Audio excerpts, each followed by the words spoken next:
Hi guys, here's a quick video on Dbank. It's a quick overview on how to use it or interact with the feature.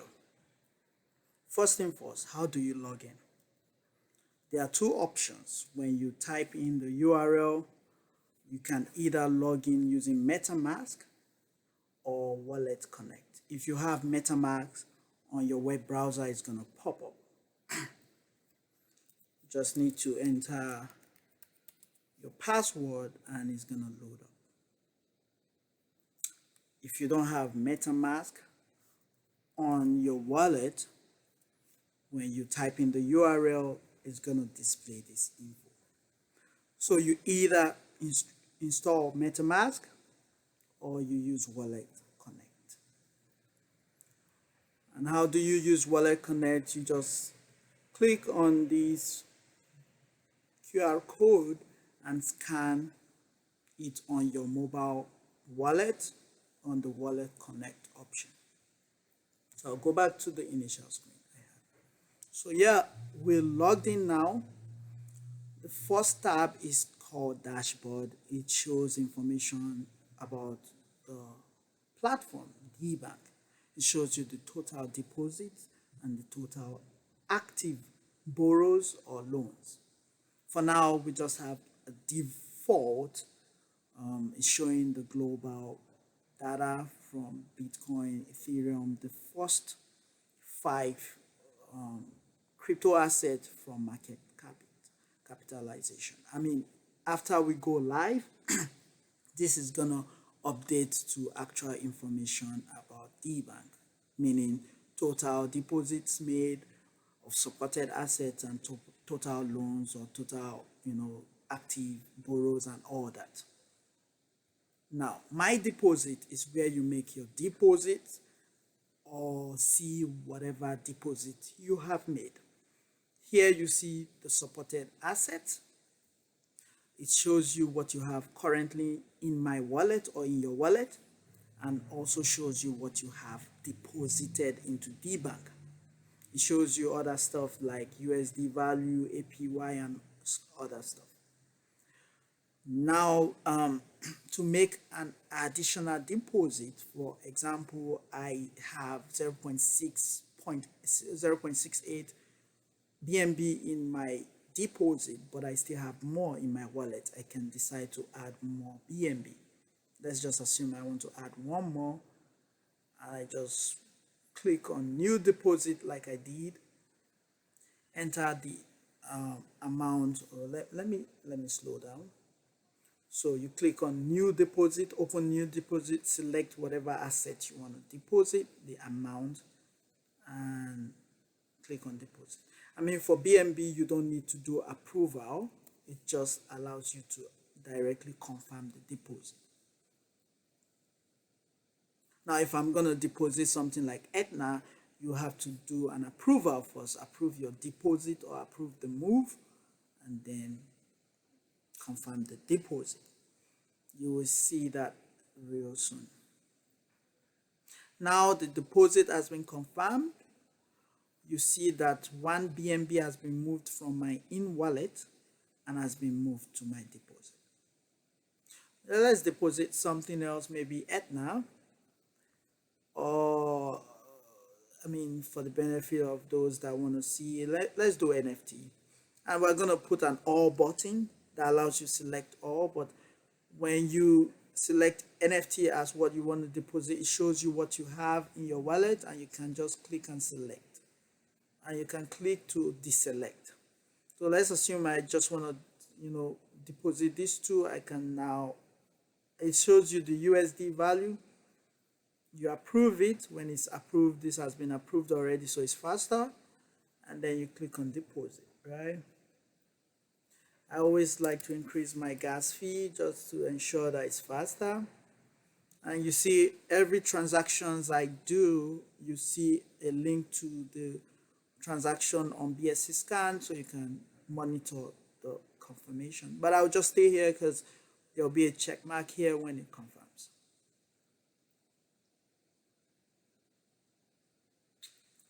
And now it's confirmed. You see I had 4 NFTs in wallet and 5 in deposit. Now I have 2 NFT in wallet and 7 deposit because 2 additional NFT has been moved. Total USD value of those NFTs, this APY of NFT is 8% and all that. Now USDT have the highest APY if you're not considering ETNA, because we're trying to incentivize the deposit of stablecoins. That is very important because a lot of people deposit BNB, BTC, Ethereum, and the like to borrow out stable coins. The next tab is borrow. Now you can see I have 3 active credits. The first one, I borrowed 135.8 USDT with BNB as my collateral. I use 0.45 BNB. My interest rate is variable at 22. I borrowed using ETNA, only 14 BUSD as a try. My interest rate is variable. It doesn't matter if it's variable or fixed when you use ETNA because your interest fee is 0. I borrowed again 125 USDT. BNB again as my collateral. The value of BNB is lower, so this is the current amount that can be borrowed, even though the amount used for these 2 loans are the same. The amount borrowed in this case is more because I did the loan, I did borrow earlier than this one was recent. Since BNB dropped, my borrowing power is less. Now, what this means is that your borrowing power is less than the current loan value, meaning pay attention to it. When you have a box around a collateral, it means the value of the collateral is dropping or the value of the asset borrowed is rising. So at some point you want to pay attention, maybe pay some amount back so you don't get liquidated. Now we have set a percentage drop that would result in liquidation of a fraction that of your collateral, such that it brings your loan back into good standing. If 10 to 15% drop or 10 to 20% drop might cause some liquidation. But documentation on all that will be released. Now I would quickly explain repayment. You can click on the repay borrow and choose to either pay part. You can type the amount you want to pay or pay all. So I'm just gonna demonstrate that by paying all. Let's do this last. Let's not pay the loan. Let's explain leverage. Leverage allows me to cover my fee by freezing a certain amount of ETNA. So let's say I want to cover 50% of my fees. I had the interest fee rate as 22%. If I want to cover 50% of my fee for this particular loan, it's saying I need to freeze 165 ETNA. Now I try to do it, it's saying I don't have enough ETNA in deposit. I go back here, I only have 68 ETNA in deposit, which makes sense. So I'm just gonna leverage a lower amount. Let's see if it's enough because I don't want to wait. Oh, okay, yeah, I actually have a leverage here. Add 100% leverage here, we drop my interest fee to 0. The interest fee here, if I can remember, was 24% fixed. Let's unfreeze or unleverage and see what it does go back to. Now, one cool thing about leveraging is that you can do it, you can go into leverage and out of leverage anytime, no time frame, no lockup period. Let's just assume, let me try and do justice to why it is very cool. Assuming this weekend or the next week I have a lot of other bills and I don't want to accumulate interest on my active loans, I can just lock up some amount of ETNA to cover those fees for that week, or for 1 day, or for 2 days. And after the period of time that I want my fees to be zero, I can unfreeze. Like now, when I unfreeze, the interest fee goes back to the initial before the leveraging. I can go back and leverage. Now I have more in my wallet because I on leverage, on freeze. Now I can do 50% as I initially wanted to do for this loan. So let's see what will happen to my variable interest charged loan that had a rate of 22%. I'm doing a 50% leverage by freezing 164 ETHA. What will happen is that the 22% variable interest fee rate will drop to 11% fixed. You see that? So that means my interest fee is cut in half as long as I am leveraging at 50% level. Now I can unfreeze as soon as I leverage and I own. ETNA goes up and for any reason I want to sell to make some profit, I can just unleverage. You don't have to wait for 20 days or 1 week or whatever.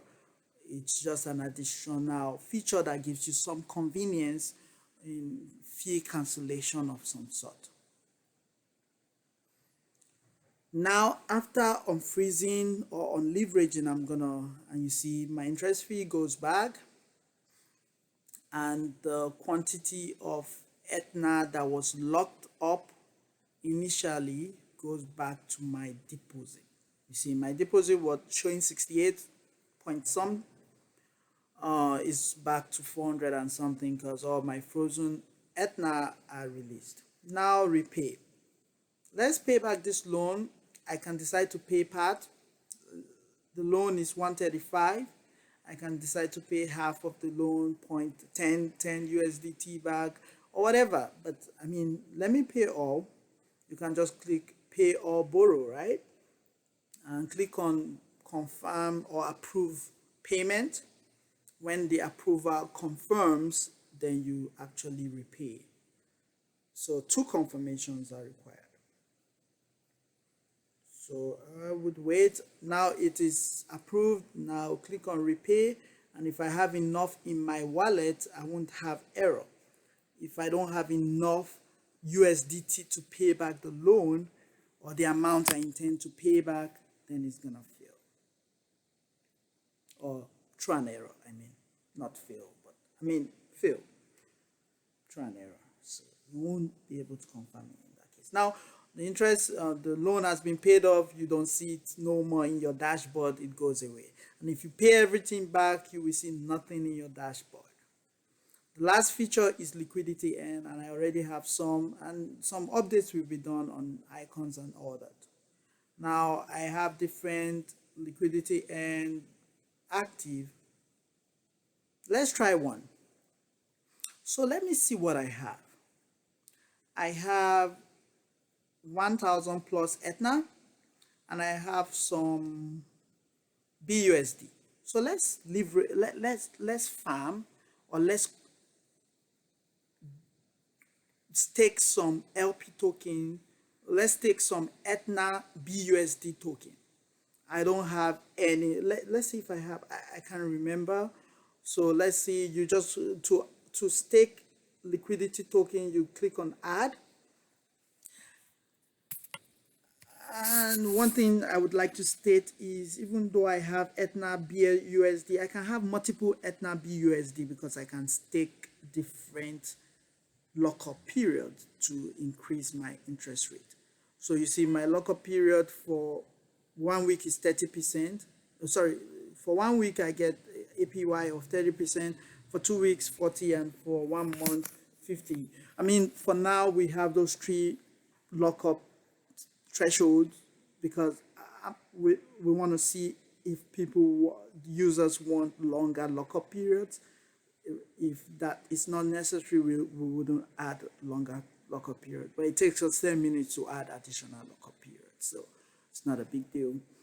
So I want to stake BUSD ETNA, and I don't know if I have any, but I'm gonna check. So I'll come to the add liquidity, ETNA BUSD, 0 in my wallet, so I cannot do that. So let's contribute some liquidity to PancakeSwap. You just need to come here, click on it, which one do you want to contribute? BUSD, ETNA. So I'm going to click on here and it will take you here. I know I have some in my wallet. So I connect to, I connect here.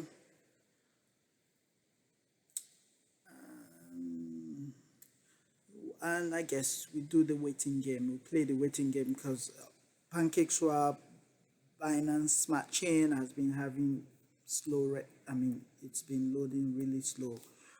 So let's assume I just want to contribute 100 BUSD against ETNA. Oh, let's increase that. I have more, so I'll do 200. So it will automatically show you how many or the quantity of ETNA, or you can type in the quantity of ETNA you want to provide in liquidity, say 300, and to show you how much of BUSD has to be added. You click on add to supply, right? Supply liquidity, and I always increase these to speed up things. So I mean, we could look at it on the BSC scan, but it seems it dropped. So it seems the liquidity has been added. You go back to the liquidity end tab. Now we have added liquidity on PancakeSwap from here, right? We just need to come here, and now you should see something here. You should see the quantity you have. It probably is yet to come. Okay. Now this is the amount of LP token, ETNA BUSD LP tokens I have. So I can decide to stake 100 for 1 month to enjoy 50% APY, right? Let's do that. I think I have another 1 month already active, but yeah, you can do multiple. You can break things down to different pool. You can do the 1 week pool, 2 week pool for the same LP token. You just need to distribute your quantity across whatever pool or lockup threshold you want to. So now it's approved, then you do the confirmation. Again, I will add to my gas and confirm. Give it some time, and I did 1 month, right? And I already have another 1 month here. If you can see here, it's not showing real clear. When I added 1 month, you see it added to the, I had an additional 100. So it added to the initial 10 I had. The same BUSD,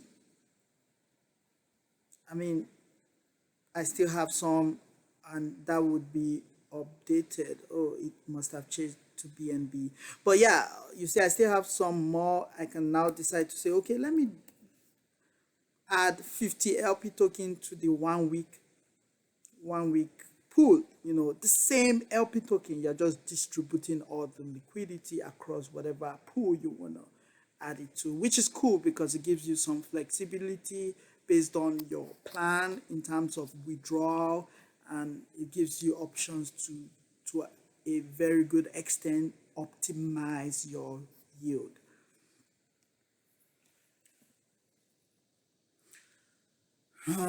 And then I'll do the confirm, and I think I'm doing 1 week. I could have done 2 weeks because I think I have another 1 week that is already active, but it doesn't matter. You can do whatever option you want.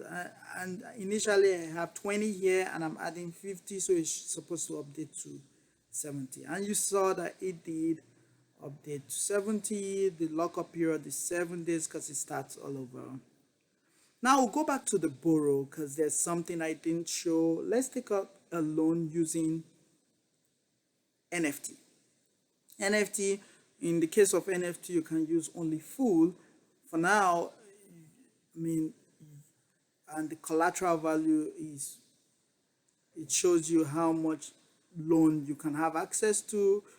You can select USDT because a lot of people like to borrow stable coin.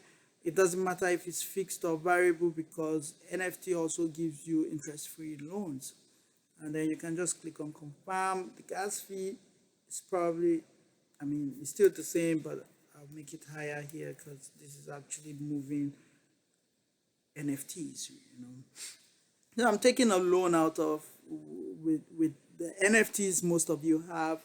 You see, so there's a benefit for having the NFTs even before the games go live. You can actually take loans with it, and it's of course interest free.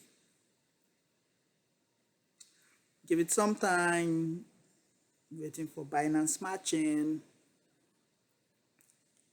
And you see we have two rows. As soon as I took that loan, an additional row appeared.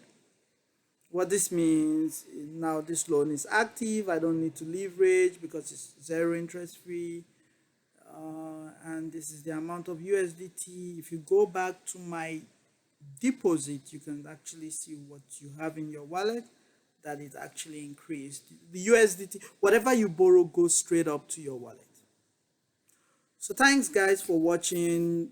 You can post your questions or ask me any question. More tutorial will be released, even articles will be released today, latest tomorrow, about how to navigate your way in Dbank. Thank you so much. Bye now.